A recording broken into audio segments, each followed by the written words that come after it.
Assalamualaikum warahmatullahi wabarakatuh. Perkenalkan, nama saya Ratriana Kartikasari, mahasiswa Biologi angkatan 2018 dari Subunit 1 Desa Bumbungan, KKN UGM Sumber Mulia 2021. Di sini saya akan menjelaskan tentang program kerja saya, yaitu leaflet berjudul tentang pemanfaatan lahan pekarangan dengan konsep kebun gizi. Nah, ini tampilan awalnya. Langsung saja kepada intinya. Nah, yang pertama ini ada bab pendahuluan. Nah, di pendahuluan ini ada pengertian dari pekarangan, kemudian apa saja fungsi dari pekarangan. Nah, di Indonesia adalah salah satu negara yang luas dengan lahan pekarangan yang cukup luas, namun jarang dimanfaatkan dengan baik.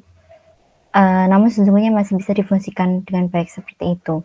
Nah, apa saja sih fungsi dari pekarangan? Menurut penelitian yang saya baca, beberapa fungsi pekarangan yaitu untuk penghasil bahan makanan, penghasil rempah-rempah, kemudian menambah estetika perumahan, meningkatkan gizi keluarga, menjaga kestabilan ekologis, dan menguatkan sistem ketahanan pangan nasional.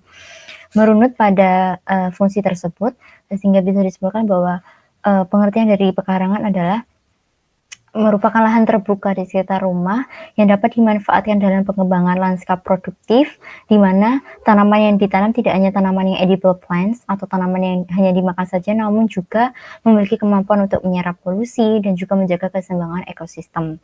Pada program kerja ini, yaitu pemanfaatan lahan pekarangan dengan konsep kebun gizi, mengambil beberapa fungsi, yaitu untuk menambah estetika, meningkatkan gizi keluarga, dan menguatkan sistem ketahanan pangan nasional. Mungkin Bapak Ibu di sini bertanya-tanya, apa sih itu kebun gizi? Nah, kebun gizi yaitu adalah suatu konsep untuk mendukung dan memotivasi masyarakat dalam gerakan untuk memanfaatkan lahan pekarangan di rumah dengan membudidayakan tanaman sayuran secara sederhana. Nah, lahan pekarangan ini tidak menitik pada luas maupun sempitnya, semuanya bisa dilakukan budidaya tanaman sayuran, namun lebih pada pendekatan konsep di mana memerlukan aksi partisipatif dari warga secara mandiri untuk membudidayakan sayuran, seperti itu.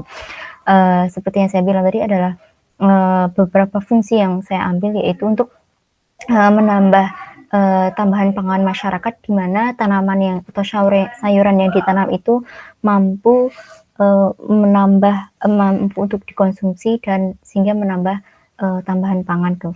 Kemudian juga menambah kandungan gizi, karena sayuran yang ditanam ini memiliki nutrisi atau kandungan fitonutrien yang mampu meningkatkan gizi bagi warga, seperti itu.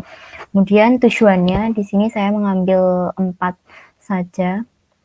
Yang pertama yaitu memenuhi kebutuhan pangan dan gizi masyarakat melalui optimalisasi pemanfaatan pekarangan rumah. Seperti yang saya bilang bahwa budidaya sayuran ini mampu untuk memenuhi kebutuhan pangan, yaitu untuk dikonsumsi, dan juga gizi masyarakat, di mana kandungan atau fitonutrien sayurnya mampu menyehatkan tubuh, seperti itu. Yang kedua adalah meningkatkan kemampuan keluarga dalam pemanfaatan pekarangan untuk budidaya sayuran, di mana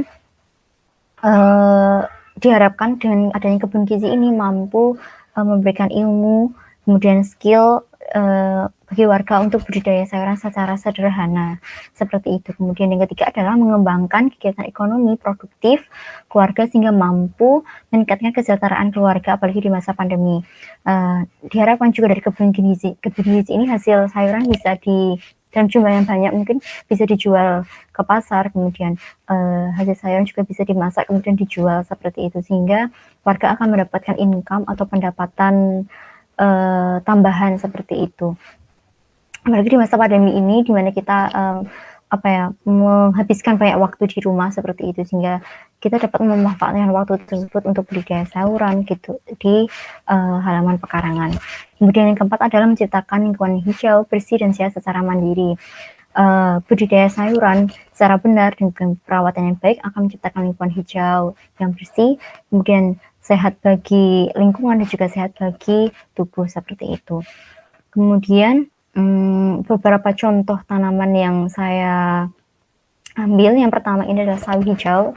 Mungkin ibu-ibu di sini sudah paham dengan sawi hijau, itu sawi yang digunakan dalam konsumsi, seperti itu.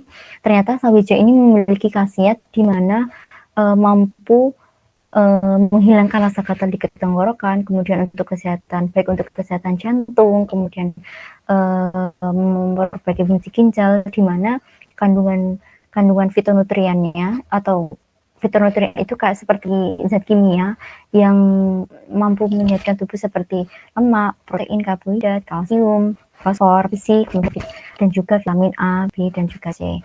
Kemudian yang kedua adalah terong.